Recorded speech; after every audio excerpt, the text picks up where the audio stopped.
Okay, let's round up this course because I can talk about this forever in different angles, in different levels of understanding. But that's why I chose to really, when I look back and say, okay, I could have started talking about these things years ago. I actually began that in 2013. That's where I began my YouTube videos. And as I moved further, so I had it already before I went to Australia, because at that time I was getting enrolled into the program under NOAA and got some insights there, understandings, and saw things. They allowed me to see things. They showed me things. They showed me the fourth dimensional replicates. They showed me a lot of stuff as a kind of invitation into the project. And to be honest, if we are to talk about these projects, and if we want to be part of it, we should know, compared to when we talk about the early military projects, they had no fucking clue what was going on. They were just literally just taking kids, as in kind of when in England, for instance, if the kids went to the loo in the schoolyard, there was this special building where you would have the toilets. And if they went into a specific toilet, it was steered that way, of course. They would literally use that as an entrance door, and then they would go into a higher vibrational state, which made them unremembering it. They will then go through the toilet as a tunnel, literally teleporter tunnel, and into the military project bases that will put somewhere else, because in the fourth dimension there's no locality, which we're seeing in the quantum effects as well. There are no locality. There are what we call nodal points of energy that then can be transferred amongst the grid work of the holographic units, all depending on what type of vibration it's on. So we don't have locality. You can shift a world by shifting the vibrational state of its inhabitants from one location to another using the grid transfer, or the transfer possibilities of the holographic network. So that means you can transfer a whole planet into a system, if you like, which is how, sorry about that, that's how the moon got here. So there's so much fancy technology and possibilities in the original worlds. And that's also one of the reasons when they keep calling us children, we have absolutely we've been in a secure environment. And that's why I keep pushing us in, or aligning or what you call, compare us with the animals in the zoo. We have been in this enclosure. We don't know what the world is out there. And we have been fed and taken care of because others have kind of had a purpose for us. Right? That's technically what's going on with the animals in the zoo. Not that we are preserving the endangered species. Bullshit. Right? But that's the label they gave later on when it became coming up as a little bit of an ethical problem in having these species in these little enclosures. Not okay, right? Oh yeah, we'll just relabel it, rebrand it, and say we'll build a little bit bigger cage, but then we'll say, yeah, we'll preserve these endangered animals and these species, we'll take good care of them. Which is not preserving an endangered species, because they will never do it in the wild. So that's not preserving anything. That's just keeping the gene code sequence under lock and key, so that you kind of have it, so you know what you can do with it if you want at some point later on to create the Jurassic Park, right? As I said, completely cynical. That's me in a nutshell. So that's kind of how I see these things. And I know the humans that are doing this are not thinking that way, because most of the people that are caretakers in some profession of it are good, kind people. But the ones on top of the food chain that are driving these projects, that's their orientation. So we need to understand there are the humans that are unfolding this, and then they're the top of the food chain, the hierarchy, who's in top, who's in charge, what's actually going on. And they are not part of the human population in the version that you can see. They can pop in from time to time as humans, but most of the time they prefer to be in their adjacent, similar type of world as our enclosure. You kind of have a similar enclosure somewhere else, and it can blend with ours. As I said, there's no locality, but it's their type of world, similar as if you kind of have the residential areas where you just have Chinese and the energy is different there, or you have residential areas where it's all people of color, which makes the energy different there. It's not just because the people that are there, it's because of the alien technology, the domes that are over these enclosures or parts of the enclosure, the city. It's due to the technology, the crafts that are hovering above, etc., etc. Hovering, floating above, not hoovering. I always is it hoovering with it, or is it hovering? Right, it's floating above.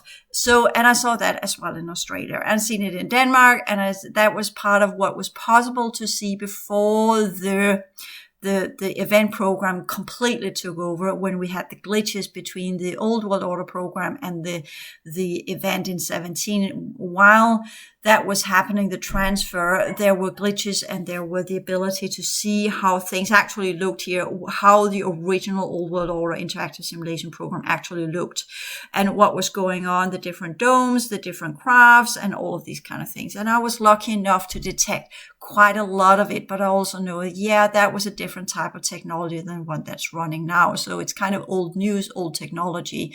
Similarly, as if you look into vaccines 200 years ago or 100 years ago or 50 years ago or 10 years ago and vaccines today, right? So going back to this again, just to round up with the kids in the British military programs, they would then go into these adjacent realities of non-locality, drawn to the toilet at the time, because this is so easy, and the dynamics of that one is technically unexplainable unless you have visual scientific sight and understanding, so you can see this, envision this, and the words we should use to explain this has not been invented yet, so it's a little bit complicated. So my mind shifts actually into alien language and telepathic communication symbols if I am to, when I see these kind of things. So I know what it is. I haven't discovered or developed the language for these kind of features yet. Quantum sciences are beginning to go there, but not completely. Entanglement will not cover it. It would be more accurate to use the understanding of quantum tunneling, where you can move portions of energy from one state into another by shifting the, it's technically called the vectorial code, as in kind of the vector, the code of the time-space continuum, where you change the code of the vector, so the momentum changes, and in that one it changes direction, so it makes the spin of the atoms go into a different quark state from where they will spin in a different direction, which will then accumulate and accrete specific type of code systems to form in that accretion of that nodal point, that location you want to create. And by that, you can transfer an earlier or a similar type of version. You can either replicate or you can relocate, and then you can put it into that area. And that's what the kids are doing, going through that door into another one. So you're not technically going through a tunnel or something. You can do that too, but we could call it that teleporting, not from one spot to another, but from one state to another. So quantum tunneling is probably more accurate. I was already working with some of that technology and science before I went to Australia, and then I went there. Things went south, right? Probably one of the reasons why I was drawn there. Yeah, she's getting too close to the sciences. Let's take her out, because that's a danger to us. I still ponder upon, was that what happened? Anyways, so the kids walk through the door of the toilet. They go into the military projects, get into the chairs, do whatever's being done to them. And that's in a different state of consciousness, different states of vibration. So when they get back or put back, because they can be gone for hours, they can be gone for days. But since these enhanced human projects, military projects, or otherworldly races have complete control of time, because time only exists within our enclosure, they can just kind of go back to that nodal point in the holographic grid where the kid went in and went to the loo as if they should for 5 minutes, and then go out, because they know how to play with time. It's not time travel, but they can change the spin and locality of movement of the vector that defines time. And by that, they can go to an earlier point of the vector and that type of spin. So that is technically how they put us back in time. So they can quantum tunnel us back to an earlier point in our existence of our vector that is defining what we would call a timeline of our current type of existence. But they can shift that as they please. It is as simple, that's kindergarten technology. It's kindergarten science for these beings. That was some of the first things they discovered a very long time ago. So to put it that way, or to put it in another direction, they discovered that as the effect of the timeline event, how they could alter let's call it the quantum states, or the different holographic states of the vibrational and radiation type of energies. And by that, instead of having it accrete in a specific spiral direction that leads to progression, they began to understand how they could do that into regression and diverting it, and begin to play with going going back and forth in time and technically creating what we understand as time travel, but it's much more advanced than quantum, or what we call quantum tunneling. It's kind of quantum bridges, but the quantum only comes with probabilities and possibilities in a space of a high kind of frequency pattern or a high type of energy that has so much potential in it that it's possible to shift the position of the different units of that space, so that instead of spinning in a direction that leads to forward movement, you spin them in a direction that leads to backward movements. And as you do so, they go into this altered state where they can then unfold in a new type of potentiality, which can set them into an earlier form of consciousness, which technically is what true time travel is, that you go to an earlier form of consciousness.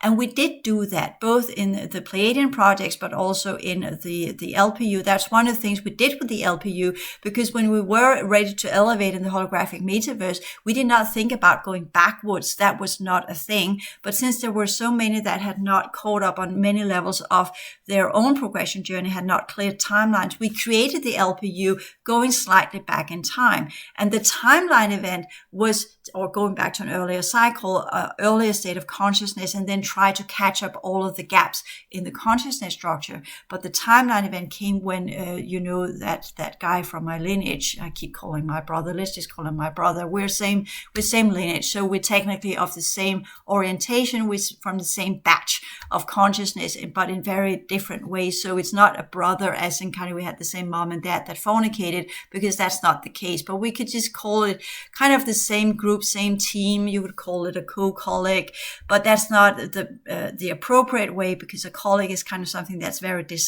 But here we had a little bit of same type of genetics and same type of purpose and same type of consciousness orientation, and came together into this realm from a previous universal structure. So in that way, someone that is very similar to you, genetically speaking, made out of the same lineages and the same racial groups and same root races, etc., etc. So that's what I mean with a sibling in that manner. Again, not anyone made by it, but so complicated. Point being, he did that kind of really creating what we understand as time, and that's kind of blew up in his face, and that's some of the things that has led to the enclosure. Anyway, so point being, so he's not a fan of mine, or I'm not a fan of him, and he's not that's one of the greatest mistakes, as you know, that the council ever did, to give allowance for that, because that was years. You just leave the fail cycles on their own. You don't push it further. But that's, again, you could say he's one of the origin. He is the origin of the planetary logos, because he has become the father of that type of male consciousness that I'm constantly dealing with in this side of reality, and that some of the traits that goes back to him. So that's also, you can say, oh yeah, that's why you don't really like the male consciousness, because you have a buff with that brother of yours. And if you want to do that psychoanalysis, yeah, you're right. Yes, he seeded it. And I never respected him for it. And I have difficulty in respect that kind of consciousness he, with his technologies and his inventions, created. And my sole purpose have been ever since, that's why I traveled alone, to take down everything that he created the root of. Simple as that. That's my soul journey. So I can't allow myself in any ways and forms where I see his replicated type of consciousness unfold to budge to that one, because that would be to budge to him, and that would be to go against my original perception of reality. So if things are always much grander and much more complicated when we talk on the higher levels, but the traits and the psychology and the dynamics of it have similarities into this reality, because this enclosure is not created out of nothingness. It's similar to some of the original issues we had in the other levels of our worlds. So to sum up the chaos makers, one of the features of the chaos makers is to discover that there is not really anywhere where things are good. But there are what we make of it. There are the way we interpret it. There are the way we deal with it. There are the mentalization of the challenges that we have. That means how we look at it, how we evaluate it, what we take away from it or take out of it, how we use it to become a strength, how we look at it. Yes, it's still a weakness. You can say, yeah, it's a weakness that you have that that discord with your brother lineage kind of thing. But you can also turn it around and say, yeah, you're absolutely right. And that would be nice if I could turn it into kindness and compassion and complete forgiveness and all these kind of things. But this is again a human value system. And you say, no, Randy, that is how it is. Okay, that's how it is. You're right. But let me put it into my perspective so you know where I'm coming from and why I'm not butting into that whole forgiveness. I forgive every single version of him whenever I encounter it, and I release it and I get it out of this system, because he replicated himself into 35 different versions of himself, which all fell under the different types of infection, contamination, transhumanism, cyborgism, whatever. I'm tracking every version of him down, releasing it and letting him go, all the portions of his original genetics, which was someone I held very dear with the Kali Ka code, because that's kind of, my heart is connected to his. We are interconnected, unfortunately. So therefore, I track down every version of him so I can free myself and at the same time release him out of his agony, because I'm pretty sure that was not what he envisioned with his project. I really think he tried to do good, because we came from the same lineage. I can't imagine that he did not want to do good with the choices he made. And I sincerely believe that's why the council allowed him to do what he did. But the ramifications of it was really shitty. And that's what I'm cleaning up. So that's part of why do I clean that up? Because we come from the same lineage. There is this responsibility to the lineage as well. When our peers fuck up, if it affects the lineage, we take care of it. We take care of each other. So that's kind of the true family sense. Yeah, you fuck up. I need to clean up your mess. I don't need to like it, but I'll do it because it's my obligation. So I'm not doing this.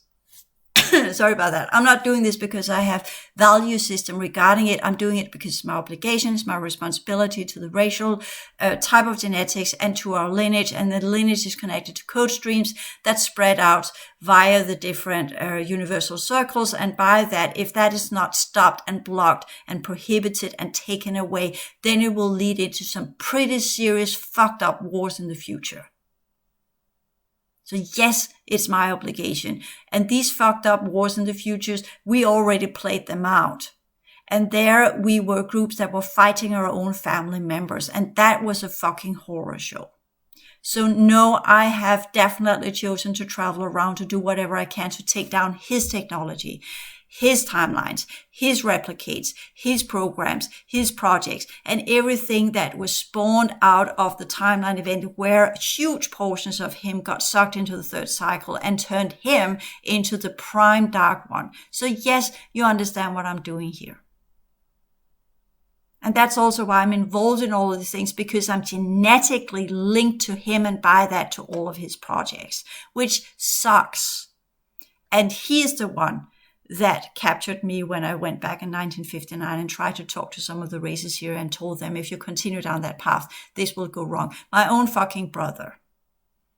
And he's technically the one that was in the devil disguise as I talked about that dream. So there you begin to piece the things together. Say, oh yeah, you got that antagonistic thing connected to your lineage. And you will discover you have that too. And it's not a projection, it's a fact, because we come from the same lineages, we come from the same root races, and we are interconnected via our consciousness, genetics, and the type we choose to develop within these lineages. We are similar and we are dissimilar.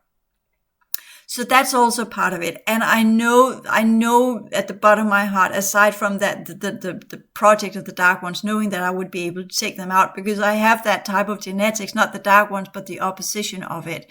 I know the reason why my brother captured me to begin with, inviting me in to be part of some of the problems or the project to solve the problems of the timeline event, which is why I know so much, because we were working on it together. And eventually he just succumbed to his own infection and then he became something else.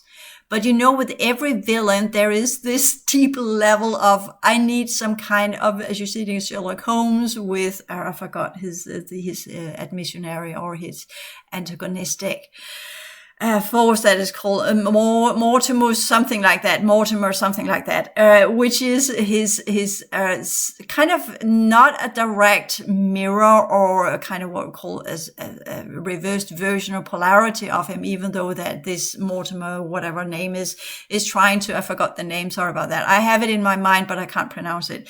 Seeing him as the exact same, but Sherlock is not, because whenever we come when shit hits the fan and where things get really difficult, he chooses a different direction. He chooses the one that actually goes in and create good at the end of it. He takes out the villain. He doesn't support the villain, so to speak. He knows the villain. He knows how to track down the villain, but when it comes down to it, he ensures that the villain is no longer causing damage. And that's the difference. That's why I can work there, but I'm not supporting that. I'm there to clean up the mess, and that's what I'm doing constantly, taking down cubes, taking down creatures, all of his projects, all the evil shit he's created.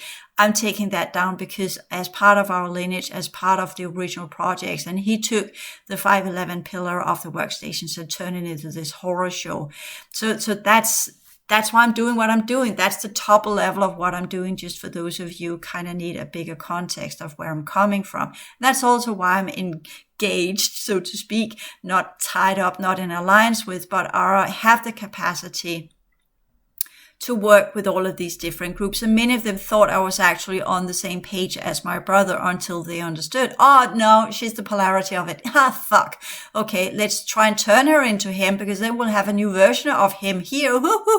Perhaps we can recreate him. I've been put into programs where they've been trying to recreate his genetics. They had versions of him in these pots and trying to instill some of my genetics into him, and that did not go so well. And what was there would then bled into me, and then I had to clean out that shit. So a lot of very, very serious stuff. So that's one of the reasons why I know so much, because of that. So you kind of say, yeah, that's my bloodline.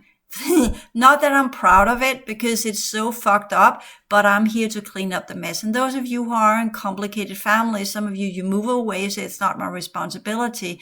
But I learned when I was a kid that if I needed to be who I was, that's some of the few things I remember, aside from him standing, a dark version of him standing beside my bed every night to make sure that the night crawlers would not possess me and things would not happen to me. So he was there. He scared the shit out of me. Not nice.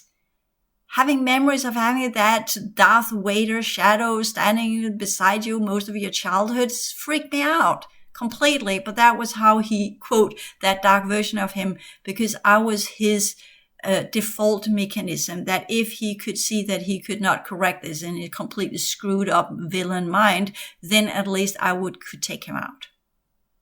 See, that's the problem with the polarity in the fifth dimension. You either fight the good so you can consume it, or you keep it around so it can consume you. That's the hard deal of the polarity. We're talking here transmutation, right?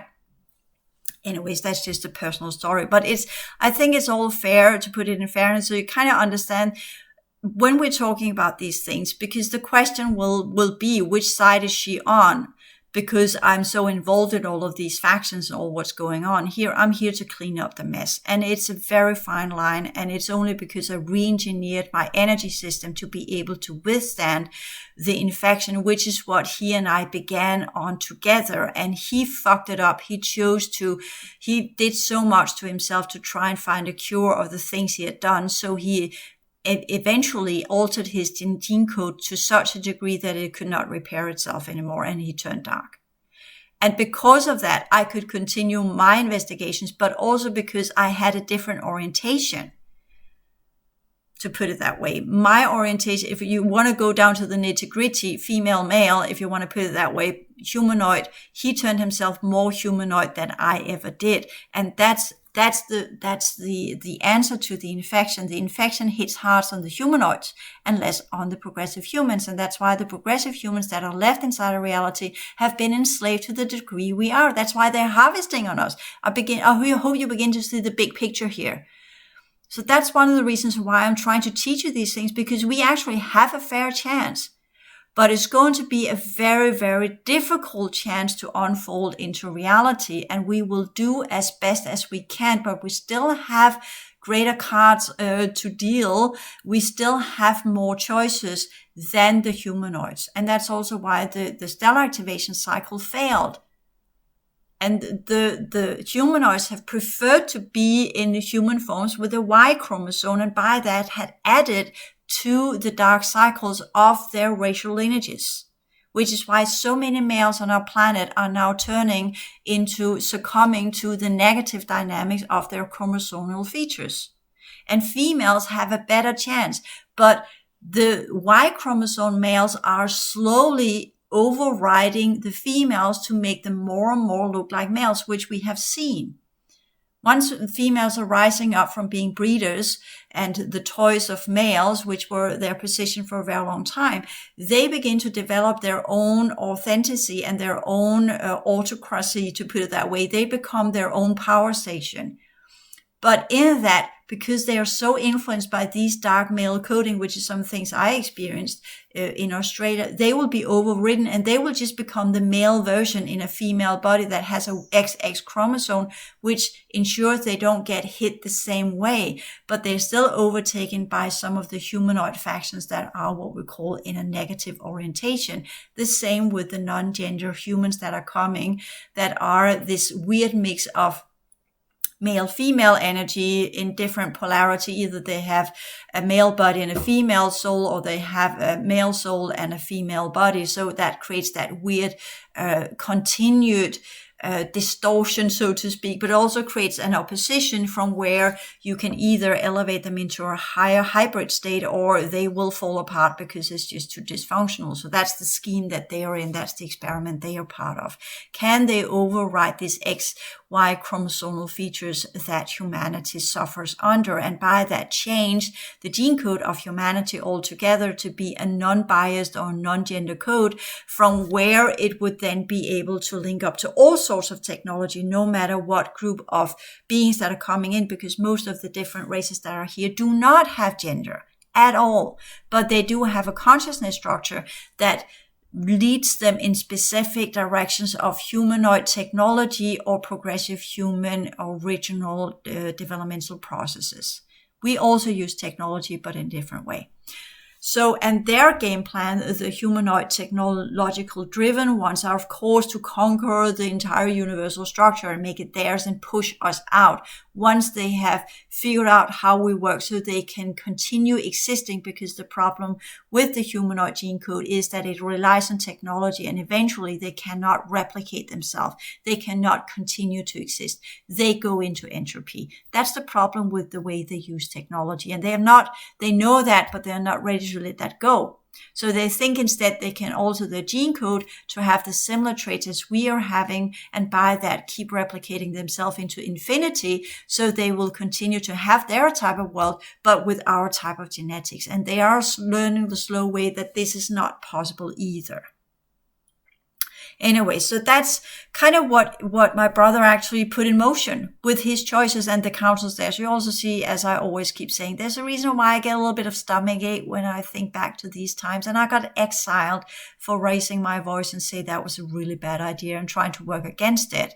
So, and pushed into the Andromeda system where I lived for a very long time. And that's also why I'm not trusting anyone, because I saw the councils fall one by one by the infection, and they didn't know it until it was too late.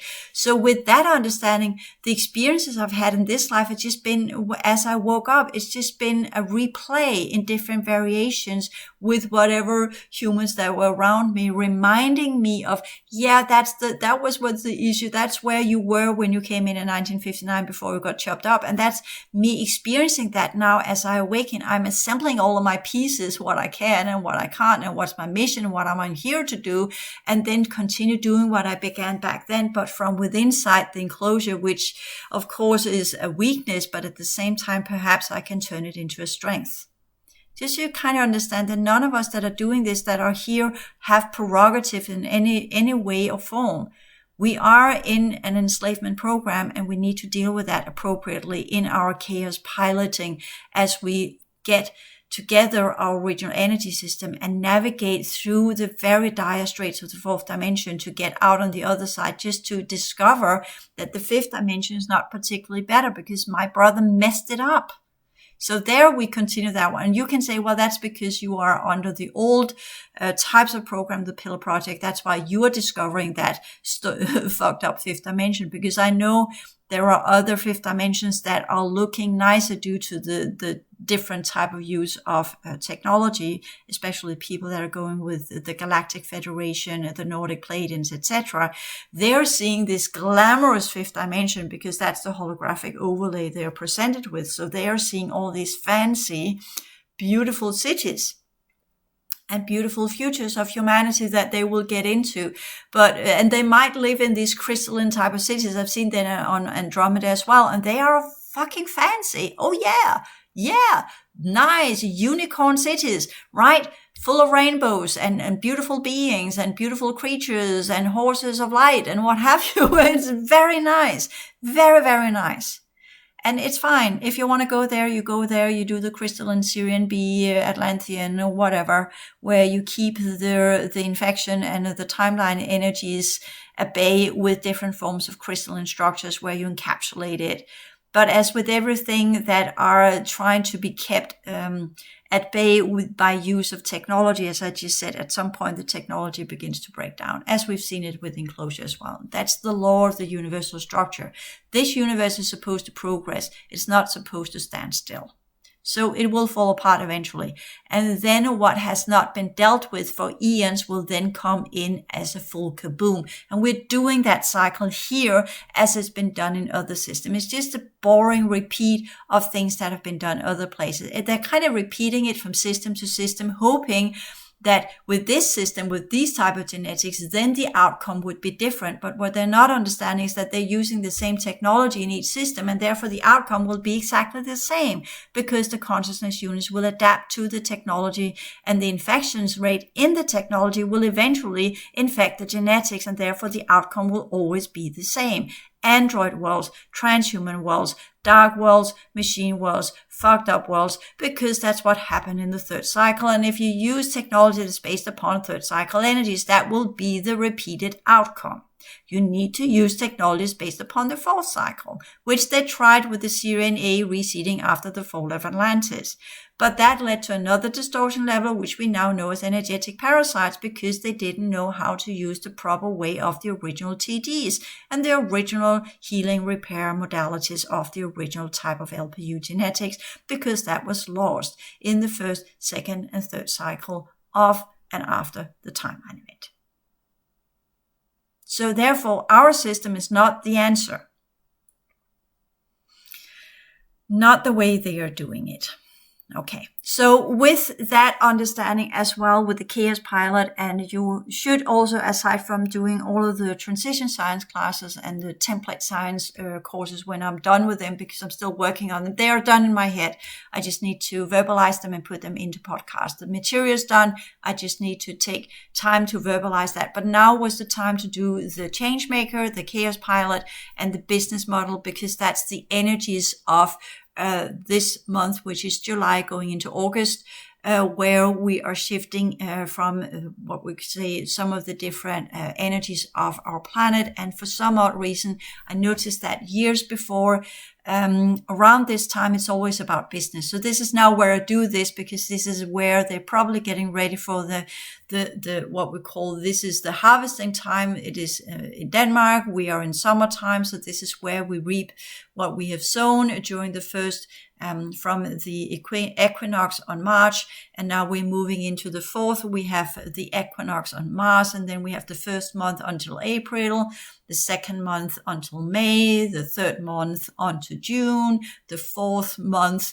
into July, and then from the 20th of July we have the fifth month into August. So that's kind of why this is that time to do the assessment and evaluation, and how can we transform that into some sort of knowledge from where we can continue the continued cycle, or the repetitive cycle of the enclosure in some sort of business program. And every year there are always the underdogs that are trying to push me to create some kind of program that will continue some version of the old world order. And every time these underdogs are trying to do that, it will always be hit so severely and so hard as we move into September and October. And that's been the drill so far. But anyways, there is this window of opportunity where we are having glitches in the event program, which I know they are, as I talked about, they're implementing the Martian energies of the fifth cycle of Mars. They are changing the technology while they're doing that. We had a power out during nighttime. It could be just a normal human-based program stuff. It could be something else. I saw glitches yesterday. There are glitches in the program, the event program being changed. And when there are these glitches, there are the opportunities. These are the windows of opportunity. When they are in between states, we can bleed through or push through or break through, all depending on what dynamic you want to take into the original density reality setup, which is messed up. It is destroyed. There's a lot of abandoned technology there. None of the aliens exist there. They have created their own enclosures via some of the technology I've explained here. But we can tap into, or at least I can tap into some of these levels, and from that regain, again, destroyed, not good, not as in kind of get a thumbs up infusion. But because I continuously work with transformation of everything, I can tap into it. I can walk on these devastated areas, as you know, from my childhood dream, being in a house in the forefront controlled by the men in black or the Omicron races. And then the back was completely demolished, which were the original reality we're a part of. So we're living in a dream world. I already got that as a kid. And then leaving into that demolished world. But as you saw in the movie The Matrix, the demolished world has features to it that is more in alignment with our original energy. And if we are to solve any of the issues we are in, we can't be in the program to do the Matrix analogy. We need to be in the real settings. We can't solve the issues of the real world if we are stuck in a holographic program. Similar as that. It's like trying to create a business while you're sleeping. You can come up with a lot of good ideas, but it doesn't have any effect in the world as such. The only things that have an effect in the world is if you build within the energies of the world you're part of. So therefore, we need to resume to our original density reality field settings to be able to exist and clean up some of the messes here. And that's, again, some of the things I want to try to bridge a triangular structure between the original density energies, the enclosure as it is, and at the same time also looking into, okay, we do have all of these different alien species that are here. Can we in some way or some form rise above our current coding and actually show that there are portions of the humans on this planet, of the original type or of the Rishi humanoids, because they are there as well, that can do this and are not infected by the Y chromosomal dark features, but have the more XX chromosome and ready to get into the fifth chromosomal features, which are the fifth cycle chromosomal mechanism that will spark to life new types of what we call electrochemical processes that will act like the types of hyperbolic upgrades some of the Greys have been trying to do with their hybrid kids. They've been trying to push them into that fifth chromosomal feature, which I haven't got a name for yet. It's because we haven't discovered it yet, but we will get a name for it, not X and Y, but we will call it something else. I don't know what they will come up with of fancy names for that one eventually. So right now we just call it the fifth chromosome, where the X chromosome is the fourth chromosome and the Y chromosome is the third chromosome. And I know science don't know this. They haven't discovered the second and the first chromosomal features. They have to look into amoebas to see this. But there are these long processes of the chromosomal developmental processes in our reality field to be able to create the life forms that we have here. And that goes, as I talked about other places, back to some of the original large animals that were here, which were the quickest way to seed in a new type of chromosomal feature. Yeah, let's create some very big monsters of that carry these genetics of insectoid, avian, reptoid, and mammal, and then from that one create that type of Neanderthal human that would then be able to be controlled by these regressed type of genetics. So what I'm here saying literally is that animals, mammals, reptoids, avians, and insectoids that are on our planet are from the regressed races and not natural to our reality field in our solar system. But they used to be humans of the origin, so that's why they can live here. But the only reason why they are existing in our reality is because they have got crafts inserted into our racial grids, and they have got the inserted alien implants or the alien inserted planetary network, and they have all sorts of critters and birds and reptoids and all sorts of beings inside this reality coexisting with us under the laws of coexisting races within a very closed space. And we are in this human form that has been re-engineered for the purpose of not understanding what we're actually dealing with, but downsized into oblivion, from where we don't really have any actual power or say or jurisdictional right or anything. This body is made to contain our original energy system in a way so it will not spark to life and grant us the prerogatives and the allowances that we should have, being the original inhabitants of the solar system. Also very important to grasp. So that's when we talk about business, as long as there are the lineages or the bloodlines that are allowed to do businesses and earn a lot of money, I'm not voting on that one, because from where I'm seeing what I am looking and the being rational in, okay, how far can we push this? How much can we accomplish? We are not the bloodlines. The bloodlines were the ones that made contracts with the different alien groups a very long time ago, the ones that have paid their tribute every year. They are still in power. The ones that failed to pay the tribute have become enslaved in the enclosure. These are the underdogs. These are the slave races that are existing in the fourth dimension, having their insectoid or avian or mammal or reptoid form inside this reality as we have, whereas in the fourth and the fifth dimension they are under the hierarchy of some kind of super boss or some top of the food chain that are telling them what to do. They are administering the human programs, so they're close to humanity. Some of these are trying to with the fall of the old world order program, have tried to do metheny, what do you call it? They are trying to ride against their overlords, easier to say that. And by that have tried to connect to humans inside our planet. That's also part of some of the things that's been going on here in different ways and forms. And that's some of the things I want to talk about when we talk about the systemic dynamic business model. Can we trust these different underdogs when we're trying to create our business? Should we do some kind of loose alliance with them, or work in what we call some kind of concord where we work parallelly, as I tried with the Arcturians? What are the ramifications of that?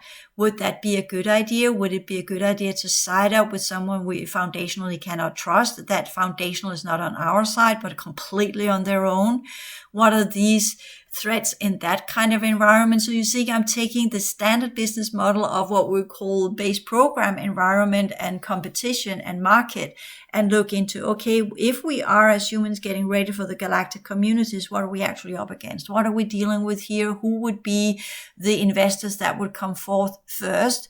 Are we to say yes to their proposals, which I have experienced a lot of in Australia and learned the hard way? Probably not. So what are we dealing with? How do we become wise in that game of building a business that is getting ready to operate in a galactic community of density energies? And what will it take to have that, what we call crossing, a hybrid business that is both within the base program, but at the same time also operating in what we call the fourth and the fifth dimension? What would that take of us? What type of future business model are we here talking about? That's where I want to go, because all the other stuff is already, it's the same thing that's been talked about the last 30 years, and nothing really new has come up other than, perhaps we shouldn't do business for profit, but actually understand that we are now doing business to sustain and support our reality if we want to battle the climate crisis and the pollution and all of the wrongful entropy, chaos dynamics that we have created with the current type of business model. So that's where I want to go in, either just one business course or perhaps two, all depending on how much information that there is on that level of our continued journey into becoming awakened humans that are learning to deal with the world as it actually is, bridging between the enclosure into the original density energies of our system, learning the hard way that a lot of stuff has to be done. It's not what we call a peaceful environment. It is a hostile environment that we are creating this business in. How do we as change makers and chaos pilots navigate in that, understanding that there are dynamics of change that we need to learn, but at the same time, we're also chaos pilots that are developing this in what we could call a hostile environment that is not particularly interested in us getting business shares, being stakeholders, and get jurisdictions from where we can change our reality field, perhaps into a prosperous future where we actually have a say. Of course, under the laws of the different races that are already here, because they are not going to leave. They are here as long as they need to be here, as long as the laws of energetic and genetic affinity allows them to be here. So only if humanity changes into a high position of true progressive dynamics will these races leave. And since humans, due to the modification programs and the hybrid programs and everything that's going on, still have the advantage under these races, so to speak, the humans that are under these races are still controlled by these races. It is not up in the near future that we get the jurisdictional right and our original claims on this reality field back. And the claims are not done by verbal trialing. It's done by us genetically engineering and re-engineering ourselves to be of the original transformative energy system that belong to the original reality field of the solar system. And that's why I keep advocating, if you want to do the true awakening process, if you really want to get the empowerment, if you really want to do the path of liberation, you need to become what you were originally. That's the only way that we can push the patterns of change through and really make them in their vast complexity, so that we actually begin to reconnect to the original holographic grid and understand how to build in non-locality, and by that implemented into a locality to begin with, until we learn to master the rigidness and the crystalline structure of the locality of the program that we are part of, from where we hopefully at some point can merge these two, and by that begin to transform the crystalline structure of our reality program. But again, it depends on the other stakeholders and the other races that are here, what they will do as a counter move. Will they eventually align within certain portions of our reality field with us that are doing this and say, okay, it's fine, you can do that. We'll do something else, because technically there's enough space to take from. But what is not enough to take from is the viable genetics. And that's where the waves will run high. That's where the discord arises, and that's where the claims and the wars will surface, because the ones that haven't, they always want more because they're dying out. So they are playing on a completely different set of dynamics than we are. But we are technically in the same position. But if we learn to work with the transformative human energy system as we're supposed to, we can heal and repair. But it will take a lot of training, a lot of work, and a lot of understanding. And the final piece of that one is to be able to exemplify it. Not until then we will really be who and what we truly were supposed to be in this reality field. And there's the question, will we be allowed to go so far? But as with all great plans and all great ideas, we must work as if it is, and then deal with whatever comes our way as we are doing it. Because if we don't envision that we can, it is going to be very difficult to actually do so. So no matter what comes our way, we understand that if we can create the pattern of change under the idea that we can reconnect to the original reality field, and we do have the skill sets and the abilities to repair that, and we do know what to do when we are in this situation, if we have activated our original consciousness potentials, we will find the solutions. But we need to get there first. And the question is, how do we get there? And that's the progression work. And then what do we do when we are there? That's the changemaker material. And then what can we do with? That's the pioneer work. And that's the step ladder I'm building. And that's the pattern of change I am building. That's the developmental program I am creating with the whole academy course material and everything else I'm doing inside this reality, including the whole advanced psychology or psychotherapy, where we're working together, trying to implement it as individualistic as possible and not just as a general science or idea of how it's done, but how is it tailored and made into effect by who you are and your genetics and the way you want to do it. So that's the whole plot of this one. And then if we can add in not just the psychology, but also the sciences and use the business as our implementation model or place of implementation, not just as a personal integration process of our personal features and our personality matrix, but take it that step further and implement it in as a type of business, we will really have a route into what we could say the potentials for some actual change of this reality field. So we must work as if we can, but we must also understand that this is not done by naivety. This is done by actual understanding, psychological resilience, sciences, and the true power and drive to want to push through and continue doing it no matter what is thrown our way. And that's where the Chaos Pilot comes in. Thank you.